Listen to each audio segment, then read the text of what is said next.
Yo, yo, yo, what's up, everybody? Thank you for tuning in to yet again another fantastic indie creator interview. It's your Cape Crusader Code, and we're keeping it geekly with our new guest, Rick Duree. We're here to break down Orphan Bloodline, coming hot from Charter Comics and everything in between. Rick, welcome to the stream. How are you doing today? Excellent, excellent. Thanks for having me on here. It's a great show. Glad to be part of it.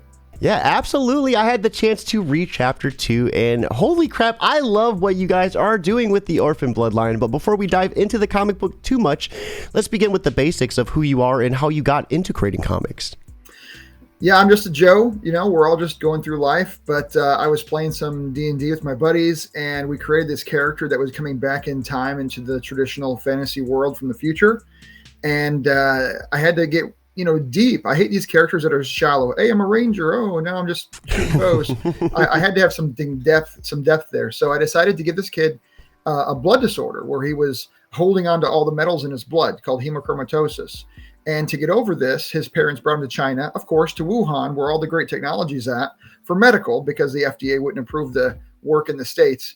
And this kid then gets bio bracers that take the metal out of his blood through his wrists, through his veins. And in doing so, he ends up getting this magnetic power that we see in Chapter 2, which you read. Basically, it's a blood powers meets biomachinery brought together in some kind of a futuristic cyberpunk world of the underworld of China. Oh my goodness. Okay, that explains a lot of questions I had. I remember, Chapter 2 starting off rather electrifying. And right. I love the bracers. What influenced you to give him that blood disease? That sounds like such a complex character. Yeah. I wanted to have my comic that I wrote, the story, I wanted it to be based in reality. So some historical elements true, some biology true, some science that's true. I didn't want to just throw out, okay, you can fly now. Yeah. Throw your ice balls out of your palms. No, I wanted to really get it where it's something people could relate with. And so blood disorders are real. But why not turn it into something that's positive? We can use all kinds of blood disorders and physical ailments and then turn them to be used for our benefit. I don't know. It's kind of like a glass half full, making lemonade out of lemons is my philosophy here. So we're talking now in Chapter 2. Are we allowed to talk about Chapter 1 and 2? Talk about it, yeah. So he's given the nickname Ace. What's his real name, though?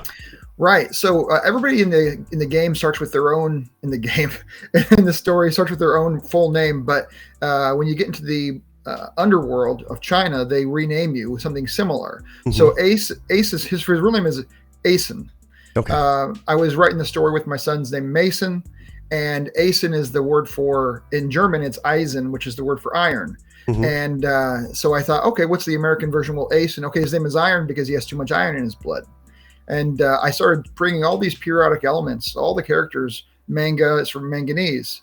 Nikaru is Nikki for nickel, So you have all these metals. Every single character has a periodic table, has a number. If you see, and I'm sure you did in comic number 2, where there was the person in the brothel. She's in a bad way there with the drugs. And she has a number 78 on her lower abdomen. Well, that's because her hair is platinum. Her name is, she's from the platinum metal. So we're trying to bring everybody into having a connection to the periodic table. I think it adds an element, but I see what you did there. I love when comics do that. They go above and beyond and kind of add like a whole other layer to it that you might not readily see or even know about until the creator reveals that. That's another complex aspect in this. Is the world in this just seems so deep. What goes into the world building with creating this comic? Right. So yeah, world building is huge. And I know a lot of comics you get on Kickstarter and Indiegogo, they're just kind of like solving a murder or solving a crime and then you're done. Or maybe it's a little bit of showing some skin while they're solving a crime. But I don't want to be that shallow. I wanted to have a depth of a full world. So basically, Orphan Bloodline takes place in our world with a secret society like the Illuminati who's governing the different countries. And when you have a disease, then that can be to your benefit or to your negative. When you're going through history, back to Caesar, back to Hydernus the Younger, if anyone knows who that is, he led the immortals under Xerxes. You go back to Pharaoh. These people all had blood disorders, and they're written in the story. I have 22 chapters written so far. Sometimes it's about a historical person. Sometimes it's about how their ancestor is today. So the witch covens back in the Middle Ages, they were blood disorder people that turned it into a blood power. and happened to be witches because of it, deemed by the church, but then they fought against the church with their abilities. So it's kind of taking history that we know and putting a tiny little twist on it, but where does the reality begin and where does the fantasy begin? That's where Bloodline does very well. I love just how deep it goes too. I was not expecting that, and I am always a sucker for just attention to details like that. Thanks. So let's talk a little bit about, why go the comic route to tell this story? I know it kind of was spawned from a D&D session, but what made you go comics instead of anything else? Right. Yeah. So I have written a textbook for university. I used to teach at college, so it was an entrepreneurship textbook for classes, and that was okay writing. It was like not that fun, but it was it's textbook. So I wanted to go a different route. I didn't want to just go books again. And I'd done an audiobook, which was fun, but I wanted to do a different route. So comics landed right in there. And comics, the telling of the story is not easy. People think, oh, it's shorter text, it must be easier. Oh, it's a shorter story, it must be easier. No. Bringing the pictures in and communicating the story with the art, that's very difficult. So you have to have a good team on your behind you. And speaking of team, let's go ahead and shout out the creative team involved with Orphan Bloodline. Yeah, every book pretty much has a separate artist team. I could have gone with one team the whole time, but to be honest, I like varying different kinds of art. And part of my story is when you are in Japan, you have Japanese art. When you're in Central Europe, you have maybe German or Slavic style art. When you're in India, you might have Indian art. So I wanted to switch it up with different artists who had different strengths. So in number one, it's Balam Kaik. And number two, it's Ivan Rezi and the Desawarna Studios out of Indonesia. They do a great job. I recommend them strongly. And then I'm going to work with Aries, the artist, coming up here in the future. So number three is launching on Kickstarter in 2 weeks, and followed quickly by number four. We're going to have them both maybe together, maybe not. Check in and we'll see what we give you. So what was your experience like? Because this is your first book, right? You just started creating comics, I want to say about a year ago. What's your experience? Right, yeah. What's your experience working with so many different artists? I mean, do you find that kind of troublesome, or is it something that you're kind of just starting to get used to? Troublesome is an interesting word. I would say that it is difficult. A lot of communication, a lot of Facebook Messenger, a lot. But, it's okay, because maybe chapter one can be working while chapter two is paused, and then chapter two can be working while chapter one is paused. So doing a couple at once, like I said, 3 and 4 possibly together, it makes sense for me, because then I can focus on whoever's available. The artists are just, they're people like all of us. They have schedules and families. So you try to help as many people as you can get some artist work, and then hopefully they can bring back a quality product for the Kickstarter. So, I mean, bouncing between the chapters like that, do you ever worry about like any continuity errors or anything of that nature? Yeah, true. Absolutely. In fact, that did happen a couple times, because you have to be really diligent on reading up on your own story. Even though you wrote it, you might have to go back and read it 7 different times.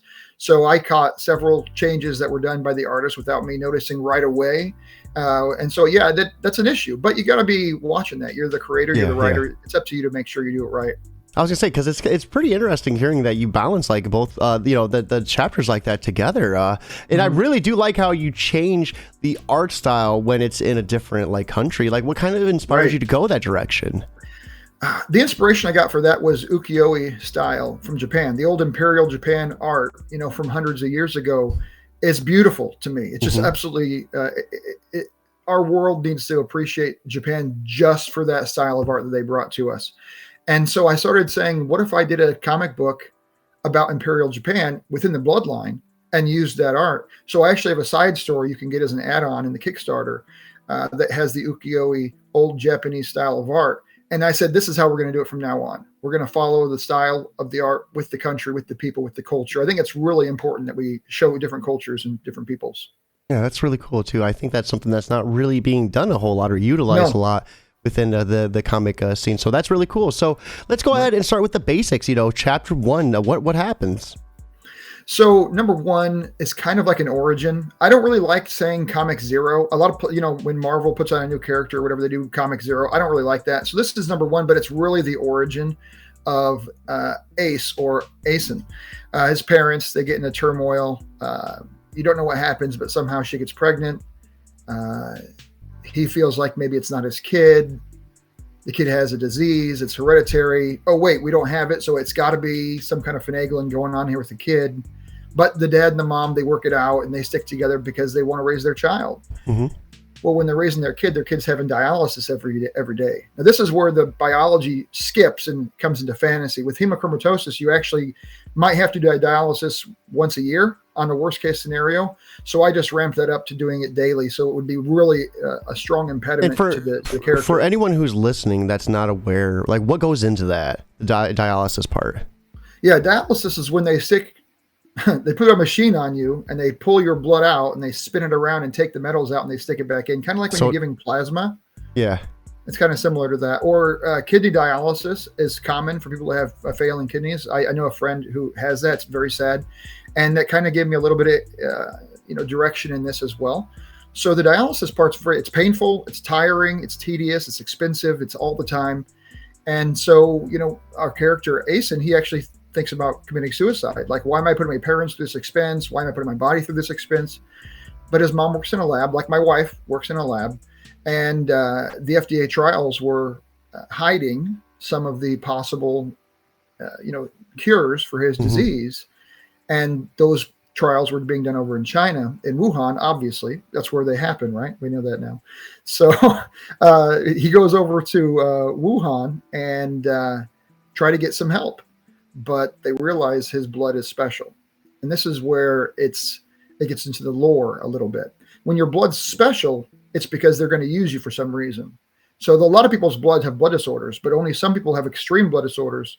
And then also only some people can be used by the bloodline, the secret society, for their purposes. So he was taken, his parents were killed, and they blamed it on the parents not being able to afford the treatment or some other useless reason, and threw him in the orphanage. That's where chapter 2 starts. I was gonna say chapter 2 starts off so brutal. I remember the first scene is his mom. Are we allowed to talk about it, or is it a spoiler?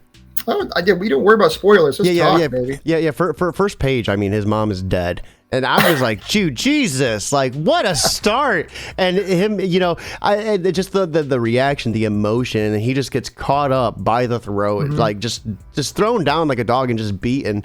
What a brutal introduction to chapter 2. Like what, why start off this brutal? Yeah, it's important that we get real. I absolutely hate Mary Stu's, both guys and girls. I don't like that people might be able to just win off of the first time they're introduced that she was a character, and that's not right.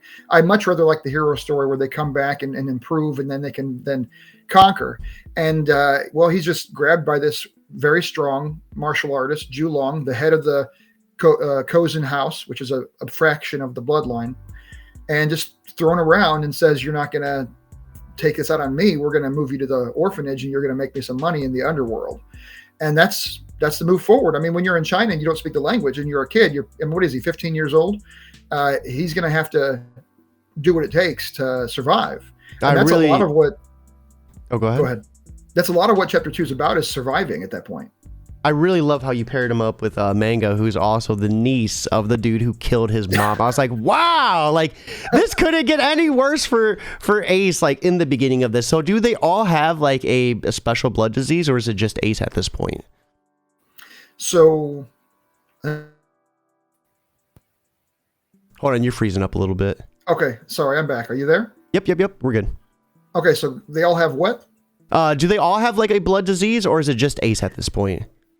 Half and half. You don't know. This is the secret part, because it's not like the X-Men where you can look at them and they look like Iceman, so then therefore they have ice powers. It's not like that. It's more of I would say a little bit more real, where it's a Joe or it's a Jane and they're there with you, and they have powers or they don't. They have abilities or they don't.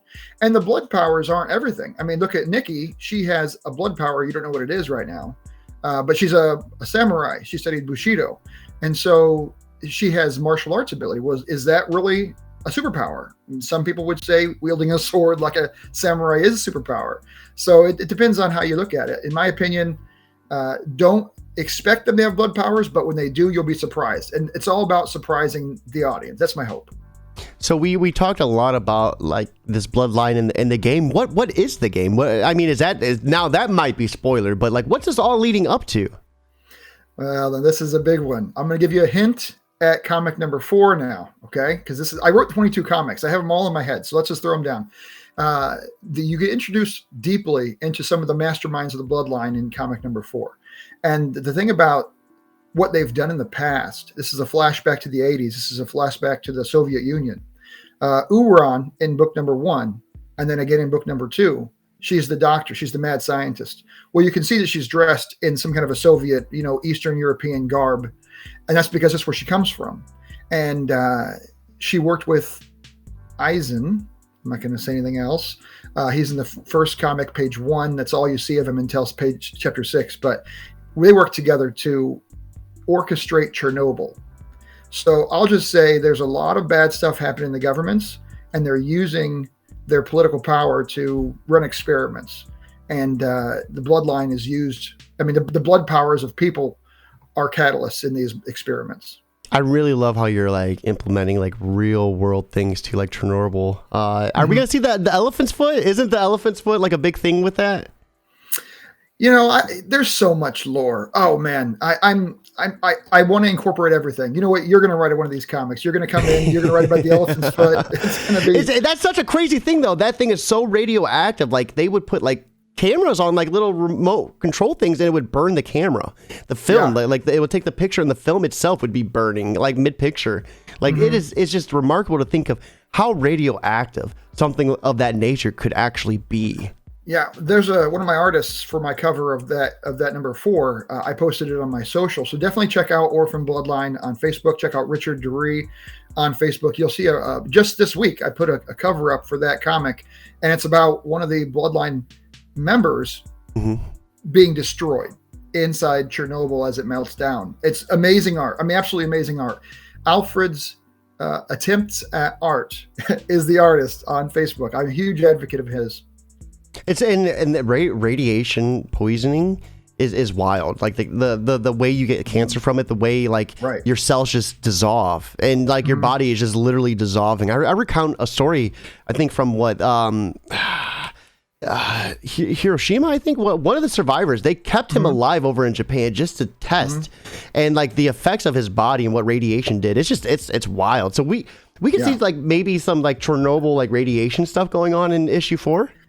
Not issue 4, but in the future after that, we do have a side story where Uran, we come back to Uran, Dr. Uran Arts. We go back to her, and she takes the people who were irradiated, the Secret Service guys, SS that went over and tried to, shovel the Chernobyl and bury it. They would climb Chernobyl, and they would shovel one shovel full of dirt onto the radiation, and then they would leave. And that was all the work they did. And so every soldier would shovel a little bit. But, of course, the SS were experimenting, and they were in there, and they had some effect by what the Bloodline was doing, because they were using elements to their advantage. Well, did that give them blood powers in some way, or some other kind of power? And we learn about that with a side story in the future. It's not yet been written. I'm still formulating it in the brain. I love that. So you're going to have a campaign on Kickstarter for issue 3. That's going to be launching sometime soon. What type of rewards and tiers can we expect to see within that? Well, you always have the catch-up tier, right? You're going to get number 1, number 2.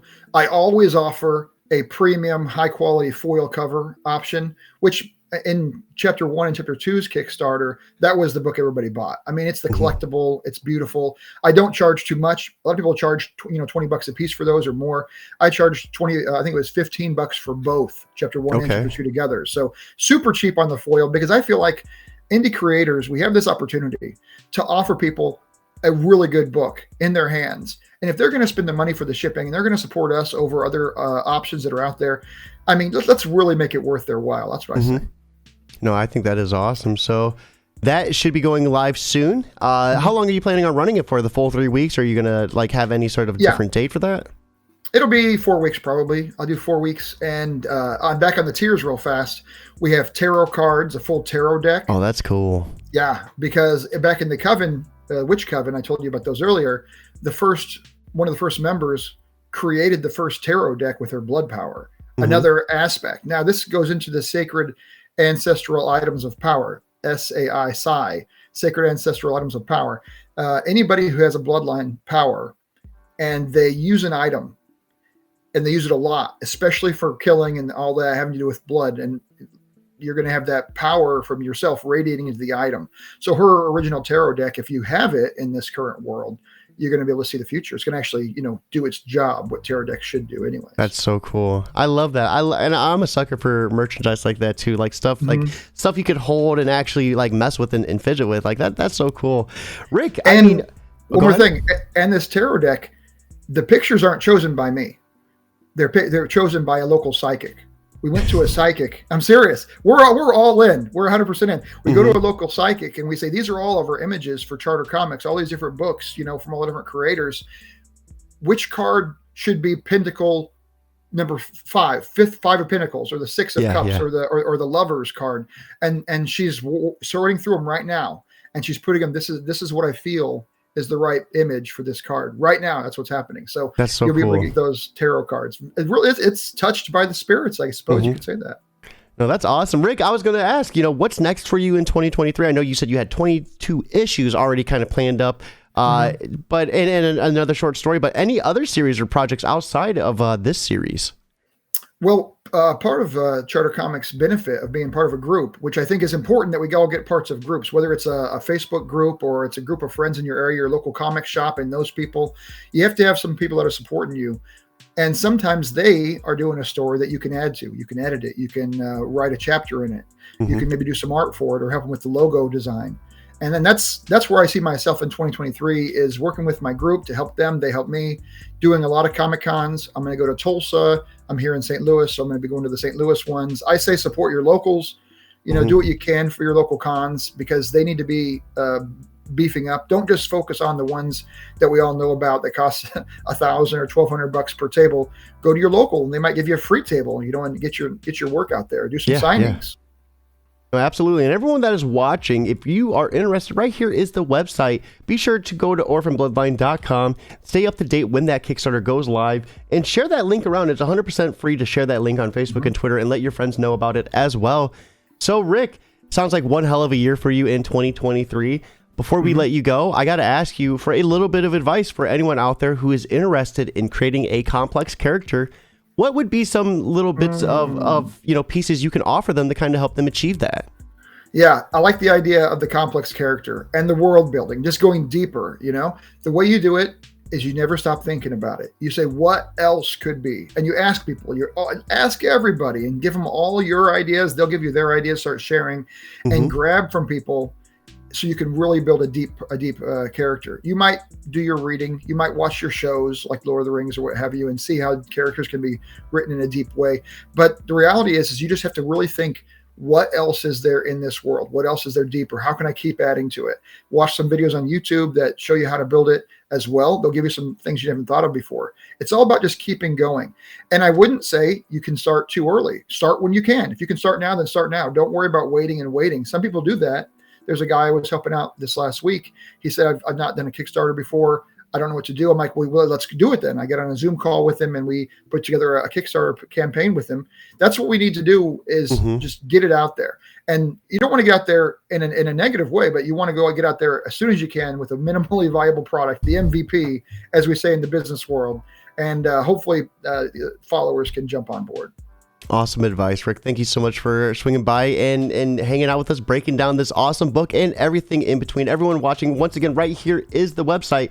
Be sure to check it out. Go there. It's 100% free to go there, 100% free to share, and it helps you stay up to date when this book is going to launch. Stay tuned for Orphan Bloodline Chapter 3, coming to Kickstarter soon. That being said, it is time for us to wrap up. Rick, once again, thank you for swinging by. I hope everyone has a lovely Saturday, but most importantly, guys, keep it geekly.